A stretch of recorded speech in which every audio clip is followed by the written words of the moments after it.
السلام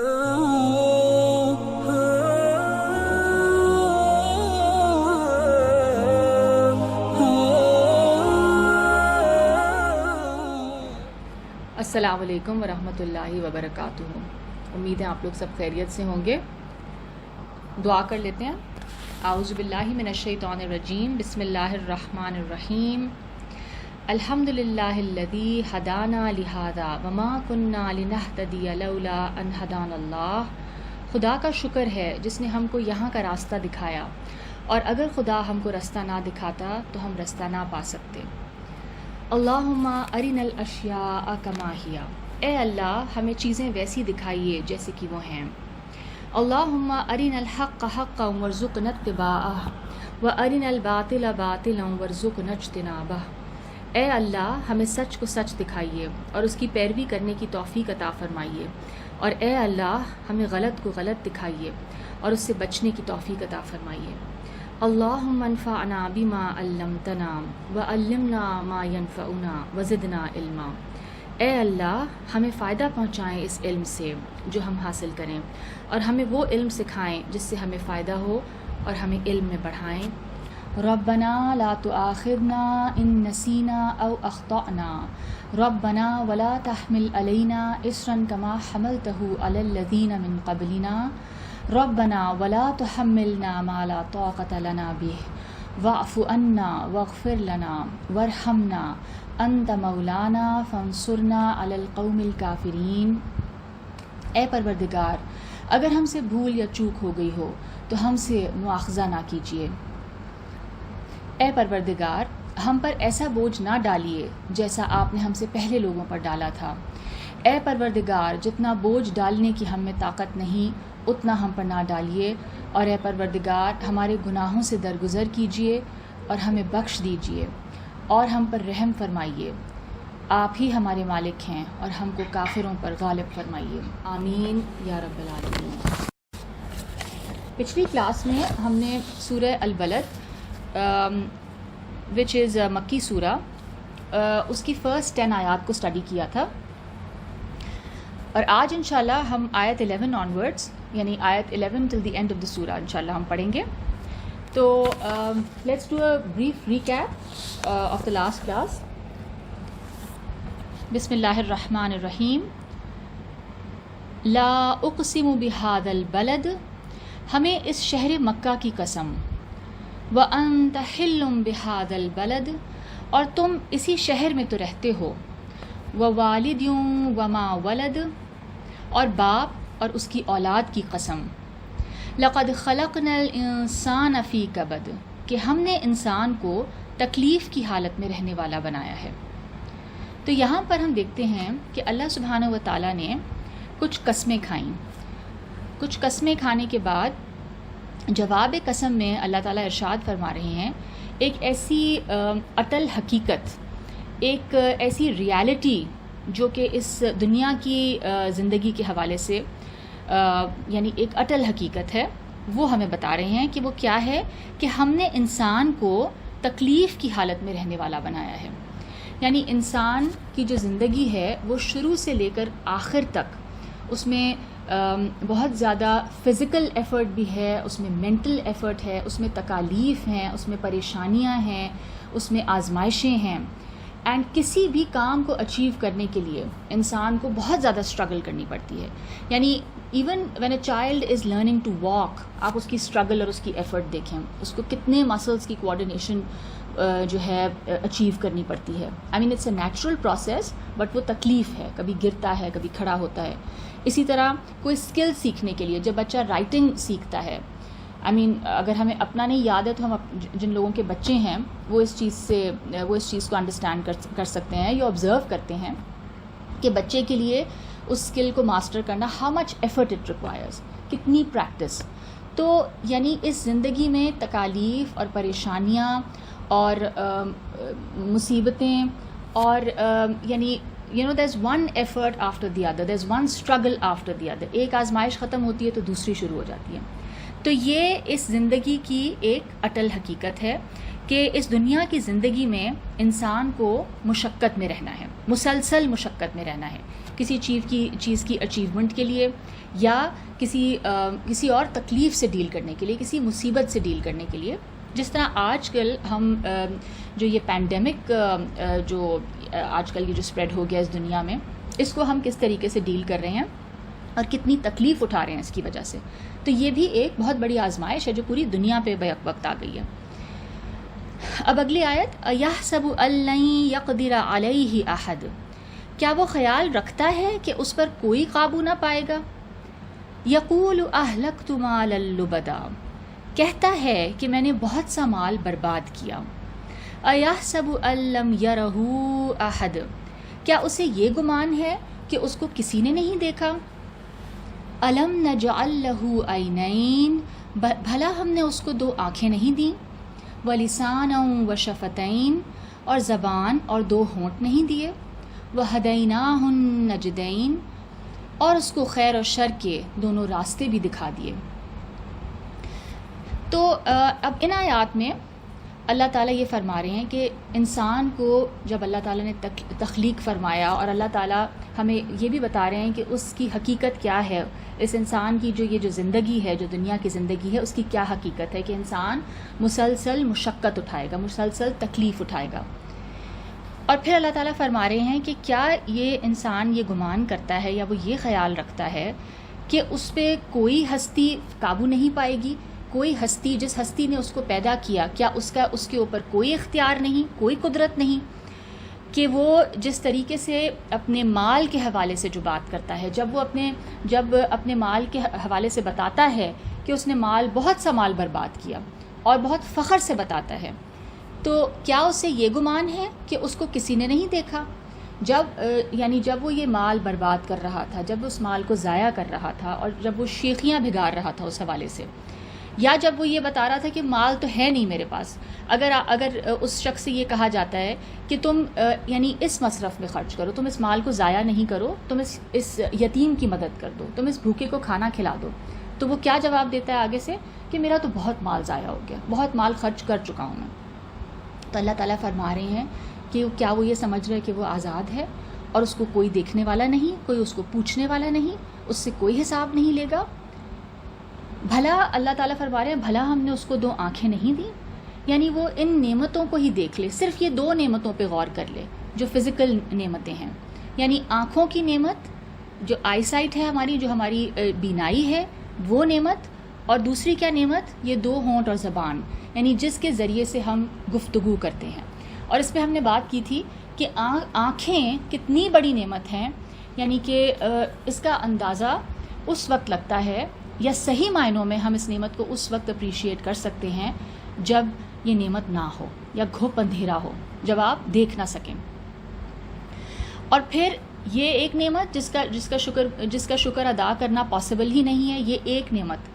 اور اس کے بعد جو یہ گویائی کی نعمت ہے، یعنی دی ایبلٹی ٹو اسپیک، یعنی اس لینگویج کی وجہ سے جس انسان نے جس طریقے سے ترقی کی ہے اور جو سویلائزیشن کی ڈیولپمنٹ ہوئی ہے، ٹھیک ہے، it's all because of the ability of human beings to communicate with each other because of this language. ٹھیک ہے. اور پھر اللہ تعالیٰ نے ایک مانوی نعمت کا ذکر کیا، یعنی ایک انٹینجیبل نعمت، اور وہ کیا ہے کہ انسان کے اندر رائٹ اور رانگ کی ایک تمیز، یعنی ایک حس، ایک سینسٹیوٹی، جس کو کہ کانشنس بھی کہا جاتا ہے. ٹھیک ہے، یعنی ایک ایسا احساس انسان میں ودیت کر دیا، اس کے اندر انسٹنکٹیولی رکھ دیا گیا کہ وہ صحیح اور غلط کو جان سکے، سمجھ سکے، ایک سینسٹیوٹی رکھ دی اس کے اندر. اور پھر دونوں راستے دکھا دیے گڈ اینڈ ایول کے. اور پھر ہم نے نعمت ہدایت پہ بھی بہت ڈیٹیل میں بات کی تھی کہ یہ کتنی بڑی نعمت ہے، یعنی تمام نعمتوں سے کہ ٹاپ پہ جو ہے، جو سر فہرست نعمت آئے گی، وہ کیا نعمت ہے؟ وہ نعمت ہدایت ہے. یہ سمجھ آ جانا کہ ہماری اس زندگی کا مقصد کیا ہے، یہ زندگی کیسے گزارنی چاہیے، اس زندگی میں کامیابی کا راز کیا ہے، یہ جان جانا سب سے بڑی نعمت ہے. تو آج انشاءاللہ ہم آیت 11 اور سورہ بلد کو دیکھیں گے، انشاءاللہ اس کو پورا کر لیں گے. تو جیسے ہم بات کر رہے تھے کہ یہ ہدایت کی جو نعمت ہے، اس کے بعد اللہ تعالیٰ، یعنی یہ جو آیت 11 ہے، اس میں اللہ سبحانہ و تعالیٰ لیٹ اس یعنی تھنک لائک دس، کہ یہاں پہ یہ بتایا جا رہا ہے کہ وہ راستہ یا وہ جو صراط مستقیم ہے، یا وہ جو نجات کا جو راستہ ہے جو آپ کو کامیاب کر دے گا اس دنیا میں اور آخرت میں، وہ اس آیت میں اللہ تعالیٰ نے اس چیز کو سم اپ کر دیا. یعنی کہ نیکی کا ایسنس کیا ہے، نیکی کیا ہے. جس طرح سے ہم سورہ بقرہ کی آیت 177 جس کو آیت بر بھی کہا جاتا ہے، جس میں اللہ تعالیٰ نے نیکی کی حقیقت کو بتایا ہے، اسی طرح اس اگلی آیت میں بھی یہ بتا دیا گیا بہت بریفلی، بہت اختصار کے ساتھ کہ نیکی اور نجات کا راستہ کیا ہے، انسان سے ریکوائرمنٹ کیا ہے، وہ ایسا کیا کام کرے گا جو اس کے لیے اس نیکی کے راستے پہ چلنا آسان کر دے گا اور وہ کامیاب ہو جائے گا. فَلَقْتَحَمَ الْعَقَبَةَ، مگر وہ گھاٹی پر سے ہو کر نہ گزرا. ٹھیک ہے، یعنی کہ انسان جس کو یہ کہا جا رہا ہے کہ اپنا مال خرچ کرو، اور وہ یہ کیا کہتا ہے آگے سے کہ میں تو بہت مال خرچ کر چکا ہوں، میرے پاس تو اب مال نہیں ہے انفاق کرنے کے لیے. تو اس شخص کو کیا کہا جا رہا ہے کہ ایسا شخص پھر گھاٹی پر سے نہ گزر سکا. یہاں پہ جو اقتحامہ کا جو ورڈ ہے آیت میں، جس کا ترجمہ ہم نے کیا گزرنا، اس کا روٹ ورڈ ہے قاف ہا میم. اس کے معنی ہیں کراس کرنا، پار کرنا، داخل ہونا، انٹر ہونا یا گزرنا. اور جو عقبہ کا جو ورڈ ہے، اس کا روٹ ورڈ ہے عین قاف با، جس کے معنی ہیں پہاڑ کے اندر کا راستہ یا دو پہاڑوں کے بیچ کا راستہ. تو لیٹس سے کہ یہ شخص جو ہے یہ ایک دشوار گزار راستہ، ایک مشکل راستہ تھا جس کو یہ شخص پار نہیں کر سکا. عقبہ کے بارے میں 2-3 آراء ہیں، ان پہ ہم بات کر لیتے ہیں بریفلی. نمبر 1، اس سے نجات کا راستہ مراد ہے، یعنی یہ شخص یہ نجات کا راستہ، یہ جو اللہ تعالیٰ کا بتایا ہوا نجات کا راستہ تھا، یہ اس کو نہیں پار کر سکا. نمبر 2، اپنے نفس اور اپنی خواہشات، اپنی ڈیزائرز کا محاسبہ کرنا، to hold yourself accountable. ٹھیک ہے، اپنا سیلف اکاؤنٹیبلٹی کرنا. یہ بھی مشکل کام ہے کیونکہ انسان کو بہت نیوٹرل ہو کے اپنی غلطیاں، اپنے موٹیوز، اپنی انٹینشنز کو دیکھنا مشکل کام ہے. ٹھیک ہے، بیکاز پھر آپ اپنے آپ کو رعایت نہیں دیں، یعنی آپ اس کو آبجیکٹیولی اپنے آپ کو جج کریں. اسی طرح پھر نمبر 3 جو ہے بہت مشکل یا سخت، یعنی یہ بہت مشکل اور ایک سخت راستہ ہے. اور جیسے میں نے کہا کہ یہ مشکل راستہ جو ہے وہ کیسا راستہ ہے، وہ اس میں انسان کو بہت ایفرٹ کرنی پڑے گی. جیسے اللہ تعالیٰ نے فرمایا کہ انسان مسلسل مشقت کرے گا اس دنیا میں. تو یہ جو راستہ ہے یہ ہائر روڈ ہے. This is that path which is going to take you upwards. تو جب آپ اپ ہل کلائم کرتے ہیں تو اس میں بہت زیادہ ایفرٹ ریکوائرڈ ہے. آپ کی سانس بھی پھولتی ہے، آپ کے مسلز بہت زیادہ یوز ہوتے ہیں، ایگزرٹ ہوتے ہیں. تو ایک یعنی سمبل کے طور پہ بتایا جا رہا ہے کہ یہ نیکی کے کام مشکل کام ہے، جیسے کسی بہت دشوار راستے سے گزرنا. ٹھیک ہے، اور آگے جو کام بتائے جا رہے ہیں یہ مشکل کاموں میں سے ہیں. اگلی آیات میں جو کام اللہ تعالیٰ بتا رہے ہیں، اور ان کاموں کو کرنا اور پھر ان پر مستقل مزاجی اختیار کرنا، ان پہ اسٹیڈ فاسٹ رہنا، کنسسٹنٹ رہنا ان کاموں پہ، یہ کیسا ہے؟ یہ بھی بہت مشکل ہے اور صبر آزما کام ہے. You need a lot of patience, you need consistency to be able to fulfill these duties, to be able to do these things. وَمَا أَدْرَاكَ مَا الْعَقَبَةُ، اور تم کیا سمجھے کہ گھاٹی کیا ہے.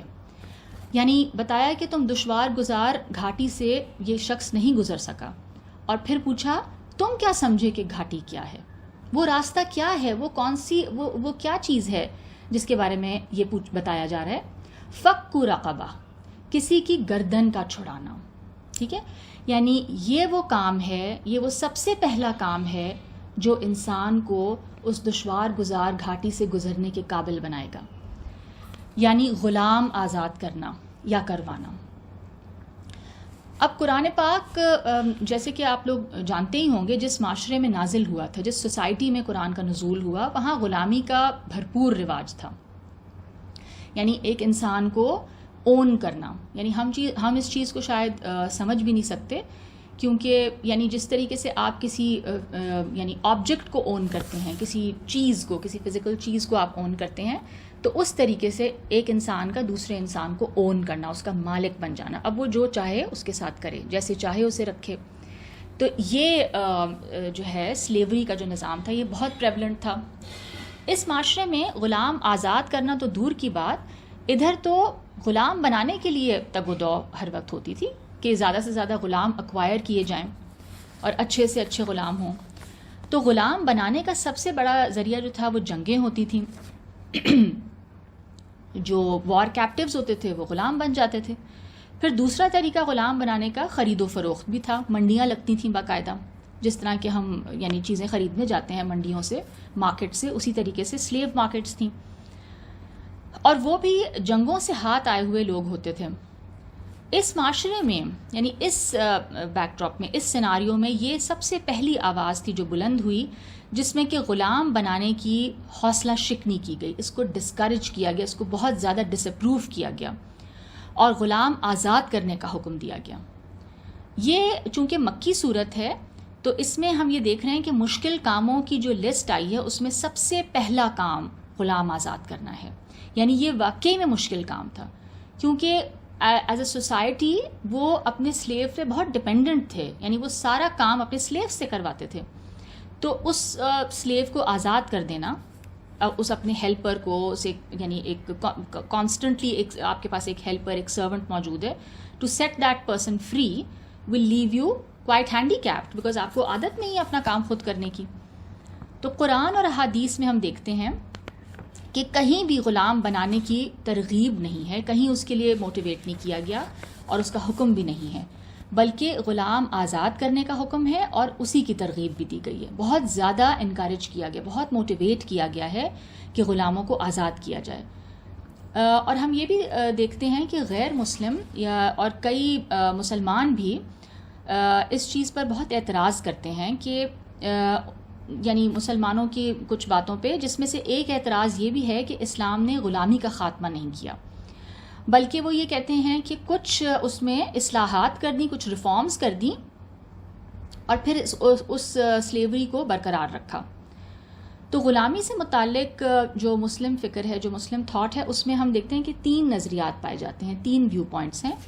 نمبر 1 تو یہ ہے کہ اسلام کو غلامی کے خاتمے سے اٹ سیلف اور یا اس کے برقرار رہنے میں کوئی دلچسپی نہیں تھی کہ ایز این انسٹیٹیوشن وہ رہے یا نہ رہے، بلکہ اسلام کا مقصد کیا تھا کہ انسان سب برابر ہو جائیں، اور انسان یعنی اس کا جو گول تھا اسلام کی ریفارمز کا وہ یہ تھا کہ غلاموں کو ان کے حقوق دلوائے جائیں، اور ان کے ساتھ جو بالکل ان ہیومن ان کے ساتھ جو بیہیویئر ہوتا تھا، جو ان کے ساتھ غیر انسانی سلوک روا رکھا جاتا تھا، جانوروں سے بدتر طریقے سے جو ان کو رکھا جاتا تھا، تو وہ سب جو سلوک ہے اس میں اصلاحات انٹروڈیوس کرائی جائیں.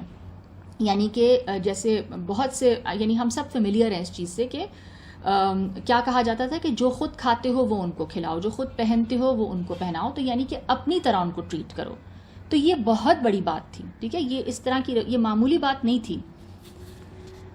اینڈ جو دوسرا اوپینین ہے وہ یہ ہے کہ دوسرے نظریے کی روح سے اسلام کا مقصد اور اس کا جو منتہا تھا، یعنی جو اس کا جو گول تھا یا پرپس تھا، وہ کیا تھا کہ غلامی کا مکمل خاتمہ ہو جائے. لیکن اس کے لیے پھر اسلام نے کیا کیا، یعنی بطور حکمت، it was very wisdom based, کہ اس غلامی کو بتدریج اس کو ختم کیا جائے. یعنی ایک جس طرح سے قرآن پاک کا نزول بھی سٹیجز میں ہوا، گریجولی ہوا، تو اسی طریقے سے یہ حکمت تھی اس میں کہ اس انسٹیٹیوٹ کو یعنی گریجولی اس کو ختم کیا جائے، ٹھیک ہے. ورنہ پھر کیا ہوتا، اس کے مکمل خاتمے کا حکم ایک دم سے نہیں دیا گیا، کیونکہ وہ سب غلام پہ ڈسپلیس ہو جاتے، they would not have a place to stay, اور شاید وہ کرائم کی طرف چلے جاتے. تو ان کو سوسائٹی میں سیٹل کیا گیا، ان کو امپاور کیا گیا، ان کو ایجوکیٹ کیا گیا، اور یہ سب یہ ہسٹری ہم we are all familiar with this history. اور پھر کتنے امپاور ہو گئے کہ ان کی ایک حکومت بھی بنی، ٹھیک ہے. اینڈ نمبر 3، اسلام کا منتہا اور مقصود کیا ہے، اسلام کا گول کیا ہے، کہ غلامی کا خاتمہ ہو جائے، غلامی ختم ہو جائے. اس کے لیے اگرچہ اس نے ابتدا میں یعنی شروع میں تو قرآن پاک میں تدریج کا اصول ہے کہ گریجولی ہو یہ کام، مگر بعد میں اس نے پھر غلامی کے مکمل خاتمے کا حکم دے دیا. ٹھیک ہے, اور کم اسکالرز ہیں یا کم اہل علم جو ہیں وہ اس رائے سے اتفاق کرتے ہیں. قرآن مجید میں جیسے میں نے کہا اور احادیث میں بھی کہیں پر بھی غلام بنانے کا کوئی حکم نہیں ہے, اس کی کوئی ترغیب نہیں ہے, اس کے لیے بالکل انکریج نہیں کیا گیا, بلکہ آزاد کرنے کا حکم ہے. اور بہت زیادہ ایمفسس ہے غلام آزاد کرنے پر, اور اس کو بہت بڑی نیکی بتایا گیا. جیسے ہم نے ابھی بات شروع کی تو سب سے پہلی نیکی یعنی اس دشوار راستے پر چلنے کے لیے, اس نجات کے راستے پر چلنے کے لیے سب سے بڑی اور سب سے پہلی امپورٹنٹ نیکی کیا ہے؟ ایک غلام کو آزاد کرا دینا, ایک غلام کی گردن چھڑا دینا. تو مثال کے طور پر ہم دیکھتے ہیں کہ جتنے قرآن پاک میں جتنے کفارات کا ذکر ہے, یعنی کہ جب کسی سے کوئی گناہ سرزد ہو جائے تو اس کی اللہ تعالیٰ نے اس کے لیے پھر کچھ پینلٹیز بتائی ہیں کہ اگر یہ کام ہو جائے, تم سے یہ گناہ ہو جائے تو پھر یہ کر لو, یہ روزہ رکھ لو, یا یہ کسی غریب کو کھانا کھلا دو. تو جو کفارات ہیں ان کے ذکر میں ہم دیکھتے ہیں کہ ان سب میں غلام کو آزاد کرانے کا حکم ہے, یعنی کہ وہ ایک آپشن رکھا گیا ہے. جیسے ہم سورہ مائدہ کی آیت نمبر 89 دیکھ لیتے ہیں. خدا تمہاری بے ارادہ قسموں پر تم سے مواخذہ نہیں کرے گا, یعنی ان انٹینشنل جو تم اوتھس کر لیتے ہو یا لے لیتے ہو تو ان کی اکاؤنٹیبلٹی نہیں ہوگی, لیکن جو تمہاری پختہ قسمیں ہیں ان پر وہ تمہاری پکڑ کرے گا, تمہارا مواخذہ کرے گا. تو اس کا کفارہ کیا ہے؟ 10 محتاجوں کو اوسط درجے کا کھانا کھلانا ہے, جو تم اپنے اہل و عیال کو کھلاتے ہو. یعنی جو ایک عام کھانا جو تم کھاتے ہو وہ 10 نیڈی لوگوں کو کھلاؤ, یا ان کو کپڑے دینا, یا ایک غلام آزاد کرنا, اور جس کو میسر نہ ہو تو وہ 3 روزے رکھے. یہ تمہاری قسموں کا کفارہ ہے جب تم قسم کھا لو اور اسے توڑ دو, اور تم کو چاہیے کہ اپنی قسموں کی حفاظت کرو. اس طرح خدا تمہارے سمجھانے کے لیے اپنی آیتیں کھول کھول کر بیان فرماتا ہے تاکہ تم شکر کرو. ٹھیک ہے, تو یہاں پہ ان کفارات کی لسٹ میں ہمیں غلام کو آزاد کرنا بھی نظر آ رہا ہے کہ یہ بھی ایک آپشن دیا گیا ہے. اسی طرح سورہ النساء کی آیت نمبر 92, اور کسی مومن کو شایان نہیں یا سوٹ نہیں کرتا کہ مومن کو مار ڈالے مگر بھول کر, یعنی ان انٹینشنلی آپ سے کسی کا مرڈر ہو جائے, اور جو بھول کر بھی مومن کو مار ڈالے تو ایک مسلمان غلام آزاد کر دے, اور دوسرے مقتول کے جو وارث ہیں ان کو خون بہا دے. ہاں اگر وہ معاف کر دیں تو ان کو اختیار ہے. اگر مقتول تمہارے دشمنوں کی جماعت میں سے ہو اور وہ خود مومن ہو تو صرف ایک مسلمان غلام آزاد کرنا چاہیے, اور اگر مقتول ایسے لوگوں میں سے ہو جن میں اور تم میں صلح کا عہد ہو, یعنی آپ کا پیس ٹریٹی ہوئی ہو, تو وارثان جو ایئرز ہیں ڈسیزڈ کے جو مرڈر ہوا ہے وکٹم, اس کو خون بہا دینا یعنی بلڈ منی پے کرنا, اور ایک مسلمان غلام آزاد کرنا چاہیے. یہ آپ دیکھ رہے ہیں ساتھ ساتھ مسلمان غلام آزاد کرنا. اور جس کو یہ میسر نہ ہو, اگر سلیو نہیں ہے تو وہ متواتر 2 مہینے کے کنزیکٹیو روزے رکھے. یہ کفارہ خدا کی طرف سے قبول توبہ کے لیے ہے, اور خدا سب کچھ جانتا اور بڑی حکمت والا ہے.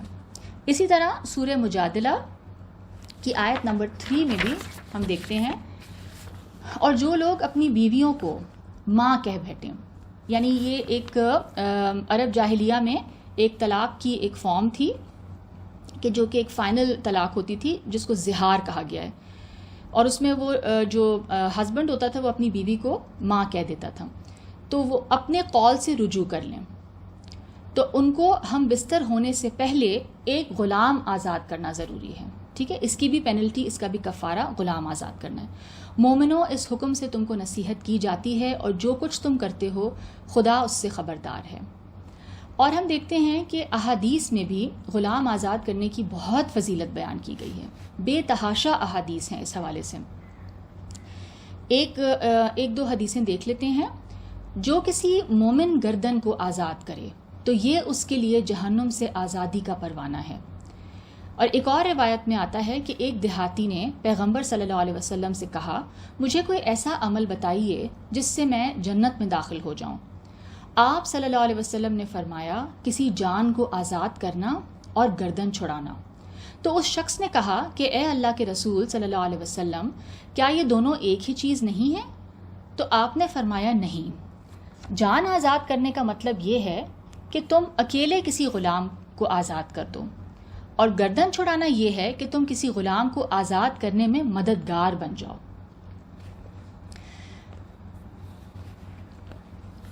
اور احادیث میں بھی ہم دیکھتے ہیں کہ دیگر احادیث میں بھی اسی طرح غلاموں کو آزاد کرنے کی بہت فضیلت بیان کی گئی ہے.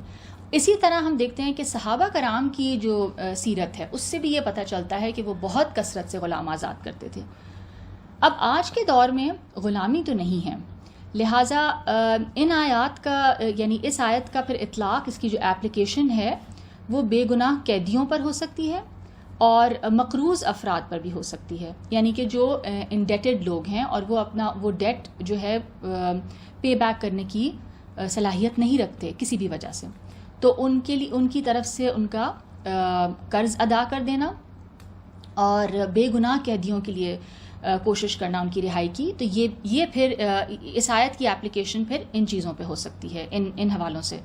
امام ماوردی اسلام نے ہم یہ دیکھتے ہیں کہ غلامی کے خاتمے کے لیے جو اقدامات کیے تھے ان میں سے ایک اور بہت اہم جو اقدام تھا وہ مکاتبت تھا. یعنی اگر غلام آزاد ہونا چاہتا تو وہ اپنے مالک کو ایک خاص رقم ادا کر کے آزاد ہو سکتا تھا، اور مالک اس چیز میں رکاوٹ نہیں ڈال سکتا تھا. اگر غلام وہ پیسے ارینج کر لیتا اور وہ پھر اپنے یعنی ایک طرح سے اپنے آپ کو وہ پیسے دے کے آزاد کرا سکتا تھا، then he would be a free man after that. تو اس کو قانون مکاتبت کہا گیا ہے، اور اس حوالے سے بھی قرآن پاک میں کچھ آیات موجود ہیں. امام ماوردی اپنی تفسیر النکت والعیون میں اس آیت کے 3 مطلب کی طرف اشارہ کرتے ہوئے لکھتے ہیں کہ نمبر 1 اس سے مراد قیدی کو آزاد کرنا ہے، ٹھیک ہے، یہی بات جو ابھی ہم کر رہے تھے. نمبر 2 غلام آزاد کرنا ہے. نمبر 3 اپنی گردن کو اور اپنے آپ کو آزاد کرنا گناہوں سے بچنے کے لیے اور اچھے کام کرنے کے لیے.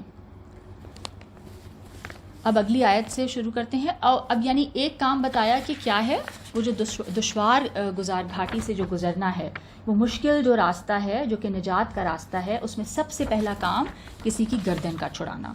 پھر او اطعام فی یوم ذی مسغبہ، یا بھوک کے دن کھانا کھلانا. مسغبہ کا روٹ ورڈ سین غین با ہے. امام راغب کے مطابق اس کے معنی ہیں بھوک اور پیاس کے ساتھ مشقت اور تکلیف کا ہونا. اطعام کے لفظ کا جو اطلاق ہے، جو اس کی ایپلیکیشن ہے، ویسے تو اس کا ترجمہ کھانا کیا جاتا ہے، تو لیکن اس کی جو ایپلیکیشن ہے یا اس کا جو اطلاق ہے محض 1-2 وقت کھانا کھلانے پر نہیں ہوگا، بلکہ ضرورت مند کی ضروریات کی تکمیل پر ہوگا. یعنی it can be a general term, یعنی کسی کی کوئی بھی ضرورت کو پورا کرنا اطعام جو ہے اس کو سمبلائز کرے گا. اور قرآن میں ہم دیکھتے ہیں کہ اس مقصد کے لیے اطعام کا جو لفظ استعمال کیا ہے اس میں شاید یہ حکمت پوشیدہ ہے، یہ وزڈم ہے کہ جو بھی شخص اپنی حیثیت کے مطابق دوسرے کی ضروریات کا خیال رکھے گا وہ اس آیت پر عمل کرنے والا ہو جائے گا. یعنی صرف کھانے کی فارم نہیں، یعنی کسی حوالے سے بھی آپ کو کسی شخص کو آپ کی مدد کی ضرورت ہو سکتی ہے، تو اس اپنی حیثیت کے مطابق آپ اس شخص کی جتنی مدد کر سکتے ہیں جب آپ نے کر لی تو وہ پھر یعنی آپ نے گویا اس آیت پر عمل کر لیا. ٹھیک ہے، یعنی ضرورت مند کی ضرورت کو پورا کرنا. فی یوم ذی مسغبہ یعنی بھوک کا دن، اس کا ایک مطلب قحط سالی کیا گیا ہے، یعنی کہ فیمن. جب قحط آئی ہوتی ہے تو یعنی ویسے تو یہ عمل یعنی کھانا کھلانا ویسے تو ہمیشہ ہی انسان سے ریکوائرڈ ہے کہ بہت نیکی کا کام ہے کہ کسی کو آپ اس کی بھوک کو سیٹسفائی کریں، اس کو کھانا کھلائیں، کیونکہ قرآن پاک نے انفاق کے جو مصارف ہیں یعنی جو اس کے جو ایونیوز ہیں اسپینڈنگ کے، جو اللہ تعالیٰ نے پسند فرمائے ہیں کہ کہاں کہاں اپنا پیسہ خرچ کیا جائے، تو اس کے اندر اس کو سر فہرست رکھا گیا ہے. کھانا کھلانا کتنی دفعہ قرآن پاک میں آتا ہے یہ. لیکن ہم یہ دیکھیں گے کہ قحط کے دنوں میں یا فیمن کے دنوں میں چونکہ غیر یقینی صورتحال ہے، اب آپ کو اپنے بارے میں نہیں پتا کہ آپ کو کھانا آپ پروکیور کر سکیں گے یا نہیں، آپ کو کتنے دن کھانا ملے گا، اور نفسا نفسی کا عالم ہوتا ہے، ہر انسان کو اپنی پڑی ہوتی ہے. تو ان دنوں میں دوسروں کی ضروریات کا خیال رکھنا ظاہر ہے زیادہ فضیلت والا عمل ہے. یعنی آپ اپنی ذات سے اٹھ کے دوسرے کے بارے میں سوچ رہے ہیں کہ جس طرح مجھے بھوک لگ رہی ہے تو اس کو بھی بھوک لگ رہی ہوگی. امام رازی لکھتے ہیں کہ ضرورت اور قحط کے وقت اپنا مال نکالنا نفس پر زیادہ مشکل ہوتا ہے اور اجر کو زیادہ واجب کرنے والا عمل ہے. تو یہ اس چیز کو ہم آج کل کے دور میں کتنا اچھی طرح سمجھ سکتے ہیں کہ جب سپر مارکیٹس میں لوگ اتنا زیادہ خریداری کر لیتے ہیں کہ وائرس کا جو ایک خوف ہے اور یہ جو شاپس کا لاک ڈاؤن ہونا اتنی انسرٹنٹی ہے، تو انسان اس میں کیا دیکھتا ہے؟ ایک نفسا نفسی کا عالم ہے. اور اکثر لوگ جا کے بہت زیادہ خریداری کر لیتے ہیں اور پھر جو بعد میں لوگ جائیں ان کو شاید وہ راشن ملے ہی نہیں، ان کو وہ جو ضروریات کی چیزیں ہیں وہ شیلف سے غائب ہو گئی ہیں. تو ایسے وقت میں پھر انسان کو سوچنا چاہیے کہ دوسروں کی بھی ضروریات ہیں. تو صرف اپنی ذات کے حوالے سے نہیں سوچنا چاہیے، دوسروں کے حوالے سے بھی سینسٹیوٹی رکھنا. اور یہ پھر جیسے میں نے کہا ایک بہت نوبل کام ہے، اور یہ نیکی کا کام اللہ تعالیٰ کو بہت پسند ہے کہ ضرورت کے وقت آپ دوسرے کا بھی خیال رکھیں، کہ جس وقت آپ کو بھی ضرورت ہو. اور اس سے یہ بات بھی نکلتی ہے کہ جس وقت ضرورت ہے، یعنی ایک چیز کی ضرورت کسی کو ایک پرٹیکولر ٹائم پہ ہے نا، اسی وقت اس کی ضرورت پوری کی جائے. اگر آپ کے اندر کیپیسٹی ہے، آپ کی ابیلٹی ہے، تو آپ اس کی مدد کریں، اس کو ٹالیں نہیں. کیونکہ اکثر یہ دیکھا گیا ہے کہ ہم کیا کرتے ہیں کہ ہم رمضان یا دیگر مقدس دنوں کا انتظار کرتے ہیں کہ ہمیں زیادہ ثواب ملے گا اس دن. تو وہ تو ٹھیک ہے، لیکن جس انسان کو جب آپ کی ضرورت ہے تو وہی سب سے بہترین وقت ہے اس کی مدد کرنے کا، اور وہی سب سے زیادہ اللہ تعالیٰ کو پسند بھی آئے گا. صاحب تفسیر مجمع البیان علامہ طبرسی، انہوں نے اپنی تفسیر میں ایک روایت نقل کی ہے جس میں ہے کہ رسول اللہ صلی اللہ علیہ وسلم نے فرمایا، جو آدمی بھوک کے دنوں میں کسی بھوکے کو کھانا کھلائے گا، اللہ تعالیٰ اس کو قیامت کے دن جنت میں ایک ایسے دروازے سے داخل کرے گا جس میں سے صرف وہی لوگ داخل ہوں گے جنہوں نے یہ عمل کیا ہوگا. ٹھیک ہے، تو اس طرح کی ہمیں بہت سی آیات بھی ملتی ہیں اور احادیث بھی اس حوالے سے بہت ملتی ہیں.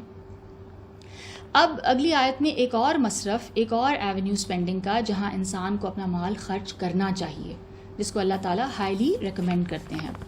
یتیما ذا مقربہ، یتیم رشتہ دار کو. یہاں پر ذا مقربہ کے دو مطلب ہیں. ایک تو یتیم رشتہ دار، یعنی آپ کا ایک ریلیٹیو ہے جو کہ یتیم ہو گیا ہے، وہ بچہ اس کے سر سے اس کے باپ کا سایہ اٹھ گیا ہے، اس کے باپ کا انتقال ہو چکا ہے. اور مقربہ کا دوسرا مطلب یہ بھی ہے کہ آپ کے فزیکلی قریب ہے، یعنی آپ کے نیبرہڈ میں ہے، آپ کا پڑوس والا ہے اور یتیم بھی ہے، ضرورت مند ہے. او مسکین ذا متربہ، یا فقیر خاکسار کو. متربہ کا جو ورڈ ہے تراب سے ہے، جس کا مطلب مٹی ہے، اور ذا متربہ کا مطلب پھر کیا ہوا؟ یعنی مٹی والا، یعنی خاک آلود، مٹی میں اٹا ہوا. ٹھیک ہے، ذا متربہ پر ہم یہ دیکھتے ہیں کہ اہل تفسیر کی مختلف آراء ہیں، ان کے ڈفرینٹ اوپینینز ہیں. نمبر 1، اس سے وہ شخص مراد ہے جس کے پاس چھت میسر نہ ہو. ٹھیک ہے، بے گھر شخص، ہوم لیس. یہ ابن عباس کی رائے ہے. نمبر 2، ایسا شخص جس کے پاس اپنے آپ کو مٹی سے بچانے کے لیے کچھ بھی نہیں ہے، نہ گھر ہے نہ لباس ہے، اور یہ مجاہد کی رائے ہے جو کہ تابعی تھے. نمبر 3، عیال دار شخص، یعنی جس کے بہت بچے ہوں، بہت زیادہ ڈپینڈنٹس ہوں اس کے، یہ قتادہ کی رائے ہے. نمبر 4، مقروض مراد ہے، یعنی ایک شخص جو ہیویلی انڈیٹڈ ہے. نمبر 5، وہ شخص جس کا کوئی نہ ہو، ابن جبیر. نمبر 6، اس سے وہ شخص مراد ہے جو اپنی مٹی سے دور ہے، یعنی ایسا آدمی جو اپنے وطن سے دور ہو. یہ عبداللہ بن عباس کی رائے ہے. اور اس کا ایک مطلب یہ بھی ہو سکتا ہے کہ ایسا غریب آدمی جو محنت اور مشقت تو کرتا ہے، پورا دن سٹرگل کرتا ہے، کام کرتا ہے، لیکن اس کی جو ضروریات ہیں وہ اس کی کمائی سے زیادہ ہیں، اس کی نیڈز، اس کی جو انکم ہے اس سے زیادہ ہیں. یعنی اگر وہ کھانا خریدتا ہے تو دوائی کے پیسے نہیں ہیں، دوائی خرید لیتا ہے تو بچوں کی اسکول کی فیس کے پیسے نہیں ہیں. تو ایسا شخص، اور یہ ہمارے ارد گرد جو ہمارے گھر میں جو ڈومیسٹک سٹاف بھی جو کام کرتا ہے، اکثر ان میں سے اسی کیٹیگری میں آتے ہیں. اب یہ جو گردن آزاد کرنے کا اللہ تعالیٰ نے فرمایا کہ بہت بڑا نیکی کا کام ہے، اور بھوک اور قحط اور مشکل دنوں میں، انسرٹنٹی کے دنوں میں سیکریفائس کرنا، ایثار کرنا، اور اپنا مال معاشرے کے جو کمزور طبقات ہیں ان پر خرچ کرنا، کہ جس میں آپ نے واپسی کی کوئی امید نہیں رکھنی، آپ کو کوئی امید نہیں ہے, ایون ٹو بگن ود کوئی امید نہیں ہے کہ وہ شخص آپ کا یہ احسان واپس کرے گا یا وہ آپ کو کوئی بدلہ دے گا اس کا. جیسا کہ ہم یہ بہت مشکل کام ہے جیسے میں نے کہا نا, اور یہی وہ گھاٹی ہے جس کو پار کرنا نجات کے لیے ضروری ہے, to rise above yourself. اور ہم اس حوالے سے ہم کچھ آیات دیکھ لیتے ہیں کہ جو رویہ ایک شخص سے مطلوب ہے جب وہ دوسروں پہ سپینڈ کرتا ہے. سورہ مدثر کی آیت نمبر 6, وَلَا تَمْنُن تَسْتَكْثِرْ, اور اس نیت سے احسان نہ کرو کہ اس سے زیادہ کے طالب ہو. اور اسی طرح سورہ الدہر جس کو سورہ الانسان بھی کہا گیا ہے, اس کی آیت نمبر 8 اور 9, وَيُطْعِمُونَ الطَّعَامَ عَلَىٰ حُبِّهِ مِسْكِينًا وَيَتِيمًا وَأَسِيرًا, اور باوجود یہ کہ ان کو خود کھانے کی خواہش اور حاجت ہے, ان کو خود کھانے کی ضرورت ہے, وہ فقیروں اور یتیموں اور قیدیوں کو کھلاتے ہیں. انما نطعمکم لوجہ اللہ لا نرید منکم جزاء ولا شکورا, اور کہتے ہیں کہ ہم تم کو خالص خدا کے لیے کھلاتے ہیں, نہ تم سے عوض کے خواستگار ہیں, یعنی نہ ہمیں تم سے کوئی معاوضہ چاہیے, نہ کوئی پیمنٹ چاہیے, اور نہ شکر گزاری کے طلبگار ہیں, یعنی ہمیں تو شکریہ بھی نہیں چاہیے, ہم تو یہ صرف اور صرف اللہ کے لیے کرتے ہیں. اس جذبے کے ساتھ یہ کام کرنے کے لیے کسی بہت مضبوط مابعد الطبیعاتی بنیاد کی ضرورت ہے. یعنی you need a very strong faith, یعنی you need a foundation to be able to do something like this. اس طرح کا جو سیکریفائس ہے اور یہ اس طرح کا جو رویہ ہے, جو جذبہ ہے کہ جس میں کہ آپ کو کچھ بھی نہیں چاہیے ان ریٹرن, آپ کو شکریہ کے الفاظ بھی نہیں چاہیے, تو اس کے لیے پھر ایک بہت اسٹرانگ فاؤنڈیشن اس کے پیچھے ہوتی, یعنی ایک بلیف سسٹم ہوگا اس کے پیچھے, اور وہ کیا ہے, وہ بنیاد ہے ایمان کی بنیاد. اور قرآن پاک نے جیسے ہم جانتے ہیں 5 اجزائے ایمانی کا ذکر کیا ہے, یعنی دیر 5 بیسک پلرز آف فیتھ. ایک اللہ پر ایمان لانا, نبیوں پر ایمان لانا, ان کی لائی ہوئی کتابوں پر ایمان لانا, ملائکہ پر ایمان لانا یعنی فرشتوں پر, اور پھر آخرت کے دن پر ایمان لانا. اور یہ ہیں وہ بنیادیں, یہ وہ اسٹرانگ فاؤنڈیشنز ہیں جن پر ایمان لانے کے بعد انسان میں پھر اس طرح کا نیکی کا جذبہ پیدا ہو جاتا ہے جس کا اوپر ذکر کیا گیا ہے کہ اس کو کچھ بھی نہیں چاہیے ان ریٹرن, کیونکہ اس کی ساری جو ایکسپیکٹیشن ہے ریوارڈ کی اور تعریف کی, اور جس کو اس نے پلیز کرنا ہے, وہ اللہ تعالیٰ کی ذات ہے, اور اسی سے اس کی ساری امیدیں ہیں. اور ہم یہ دیکھتے ہیں کہ ان سارے پلرز آف فیتھ میں ان میں سب سے زیادہ زور قرآن پاک نے ایمان باللہ پہ رکھا ہے, سب سے زیادہ ایمفسس توحید پہ ہے, اللہ کی ذات, اس کی صفات, اور پھر ایمان بالآخرت پر ہے, یعنی کہ وہ دن, وہ بدلے کا دن جس دن انسان کو اس کے ہر کیے کا بدلہ دیا جائے گا. تو اس پہ بہت زیادہ ایمفسس ہے ان 2 فاؤنڈیشنز پر. اب اگلی آیت, ثم کان من الذین آمنوا وتواصوا بالصبر وتواصوا بالمرحمہ, پھر ان لوگوں میں بھی داخل ہوا, یعنی یہ کام تو کیے کہ غلام آزاد کیا, مسکین کو کھانا کھلایا, ٹھیک ہے, یتیم رشتہ دار کا خیال رکھا, اور یہ سب کام کرنے کے بعد ان لوگوں میں بھی داخل ہوا جو ایمان لائے اور صبر کی نصیحت اور لوگوں پر شفقت کرنے کی وصیت کرتے رہے. یعنی کہ ایک تو اس کا فیتھ بہت اسٹرانگ تھا, اور فیتھ کے بارے میں ابھی ہم نے بات کی اس ایمان کے حوالے سے, کس حوالے سے اس کا ایمان مضبوط ہے, اور پھر وہ صبر کی نصیحت بھی کرتا رہتا ہے سب کو اپنے سوسائٹی میں, اور نرمی اور شفقت کی بھی وصیت کرتا ہے. ایمان کے بعد ہم یہ دیکھ رہے ہیں کہ صبر کی وصیت ایک دوسرے کو کرنا, اور یہ ایسے کام ہیں جیسے ہم نے ابھی بات کی کہ جن کے لیے آپ کو کنسسٹنسی چاہیے, مستقل مزاجی آپ کے اندر ہونی چاہیے. ایسا نہیں کہ آپ نے ایک دن کیا اور پھر آپ کئی دنوں تک بھول گئے. اور اس مستقل مزاجی کو اپنے اندر پیدا کرنے کے لیے یہ لوگ ایک دوسرے کو مسلسل نصیحت کرتے رہتے ہیں, کیونکہ ہم انسان ہیں, ہم بھول جاتے ہیں, تو ایک دوسرے کو ریمائنڈ کرتے رہنا. اور صبر کے اندر اللہ کی اطاعت پر صبر, یعنی آپ نے کنسسٹنٹ رہنا ہے. پھر فرائض پر صبر, فرائض میں بھی آپ نے اسٹیڈ فاسٹ رہنا ہے. مصائب, مصیبتیں اور پریشانیوں پر صبر, ان کو پازیٹیولی ہینڈل کرنا ہے.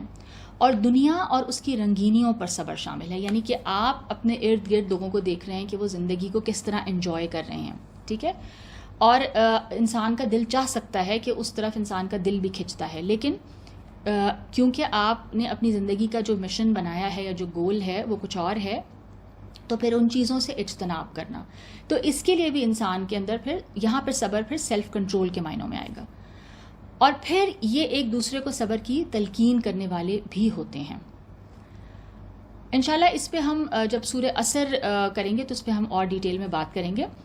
اور وتواصوا بالمرحمہ جو ہے، یعنی جس پہ ابھی ہم نے بات کی کہ یہ کیا ہے، ایک دوسرے کو رحم کی اور شفقت کی تلقین بھی کرتے ہیں. رحم جو ہے اللہ تعالیٰ کی صفات میں سے ایک صفت ہے، اور اس کو مومن کی پرسنالٹی کا حصہ ضرور ہونا چاہیے، کیونکہ اللہ تعالیٰ کا جو رحم ہے وہ رحمان اور وہ رحیم ذات ہے، یعنی اس کا رحم انفینٹ ہے اور وہ ہر چیز پر چھایا ہوا ہے.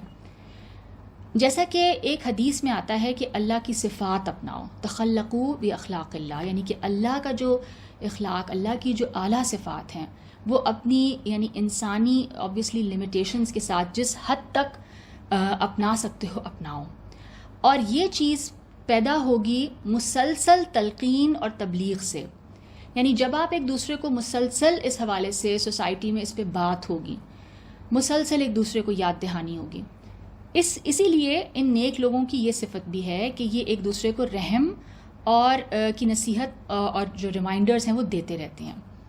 ایک حدیث میں آتا ہے کہ اللہ کے رسول صلی اللہ علیہ وسلم نے فرمایا کہ رحم کرنے والوں پر رحمان رحم کرے گا. تم اہل زمین پر رحم کرو تو تم پر وہ رحم کرے گا جو آسمان میں ہے. ایک اور حدیث میں ہے کہ جو انسان پر رحم نہیں کرے گا اللہ تعالیٰ اس پر رحم نہیں کریں گے. یہاں پر ہم دیکھتے ہیں کہ قرآن کریم ان لوگوں کی بات کر رہا ہے جو گھاٹی کو عبور کرنے والے لوگ ہیں، جو اس مشکل راستے کو کراس کر لیں گے سکسیسفلی. تو ان کی جو کوالٹیز ہیں، جو ان کے ایٹریبیوٹس ہیں، ان کی جو صفات ہیں، ان میں سے غلاموں کو آزاد کرنا، بھوک اور قحط کے دنوں میں یتیم اور مسکین کے کھانے کا انتظام کرنا شامل ہے، ایمان، صبر اور رحم کی تلقین کرنا بھی شامل ہے.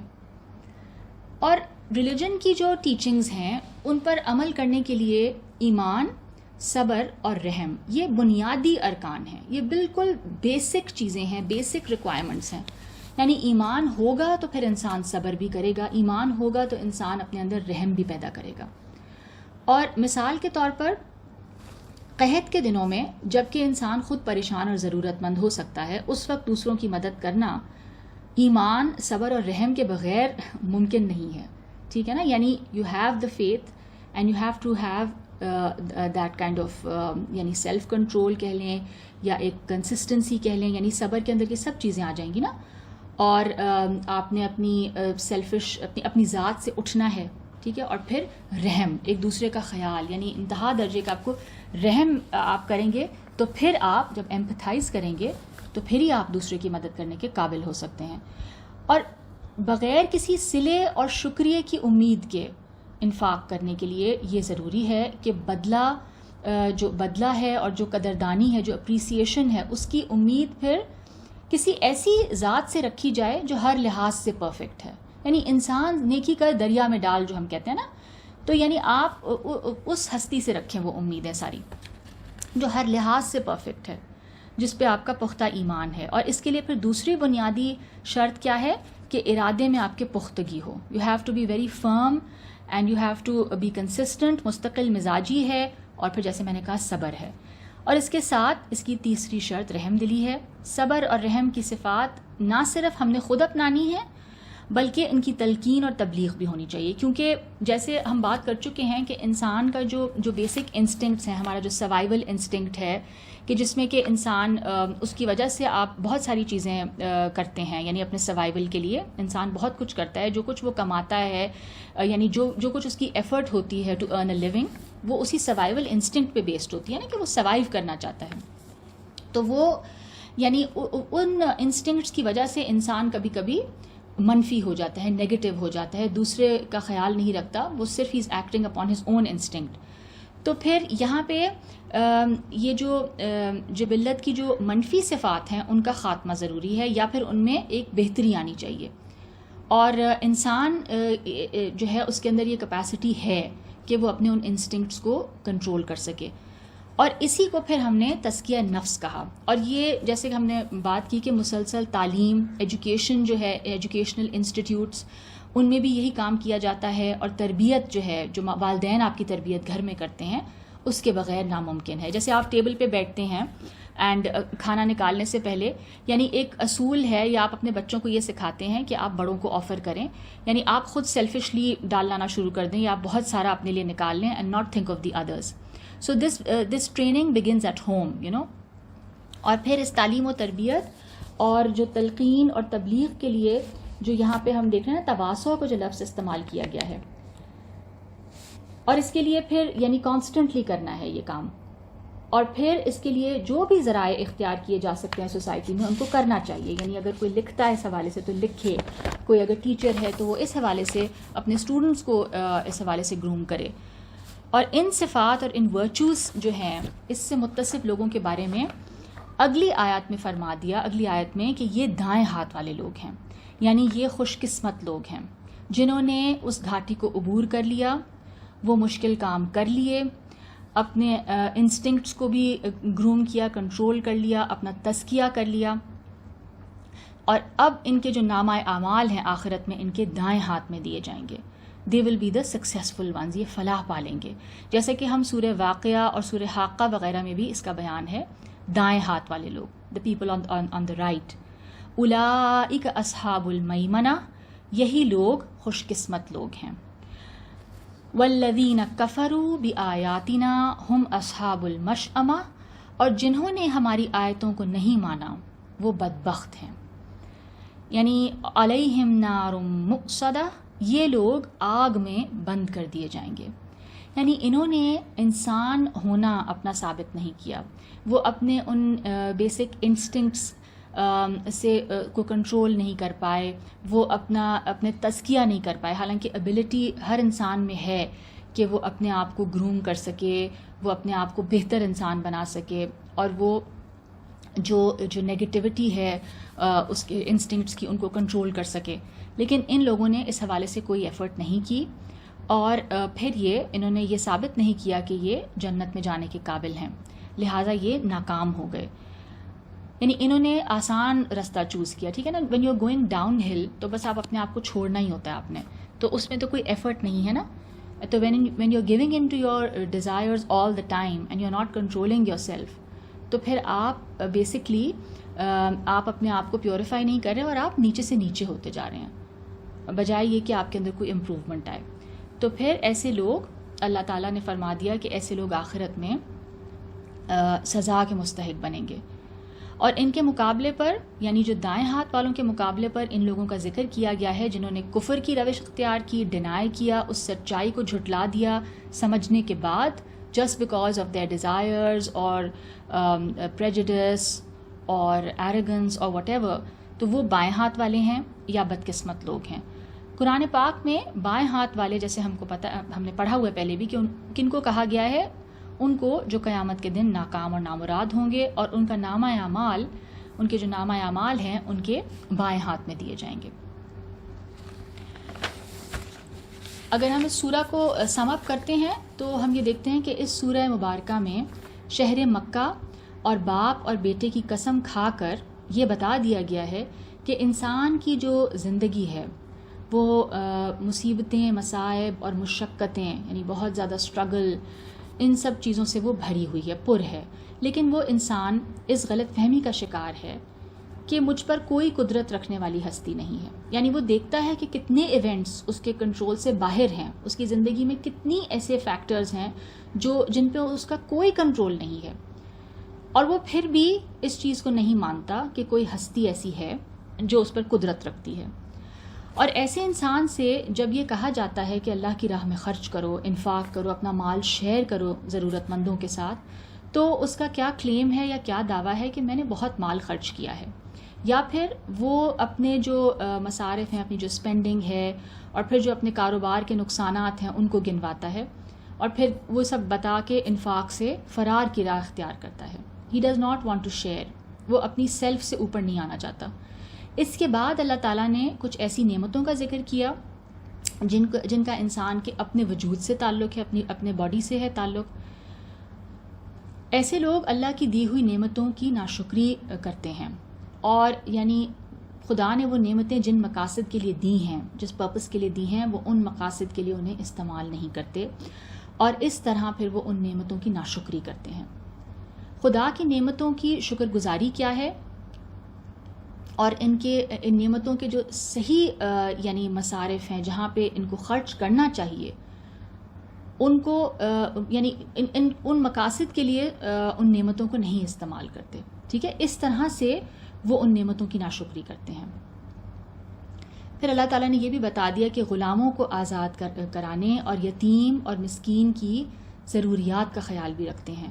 اس کے ساتھ ساتھ 3 ایسی بنیادی چیزوں کا ذکر کر دیا، ایسی کوالٹیز کا ذکر کر دیا جو ان نیک اعمال کے لیے بنیاد بنے گی۔ جیسے میں نے کہا کہ ان کی فاؤنڈیشن ہوگی، that will be the motivation, that will be where the motivation is coming from, اور وہ کیا ہے؟ جیسے ہم نے ڈسکس کیا، ایمان، صبر کرنا، صبر کی تلقین کرنا، اور رحم کرنا، اور رحم کی تلقین کرنا، اور آخر میں پھر یہ نیک کام کرنے والوں کا انجام، اور نیک کاموں سے جو روگردانی کریں گے، جو یہ نیک کام نہیں کریں گے، ان کا انجام بھی بتا دیا گیا۔ تو یہاں پہ ہماری سورہ البلد اختتام کو پہنچتی ہے، اینڈ اگر آپ میں سے کوئی یو ہیو اے کویسچن اور a comment, you are most welcome.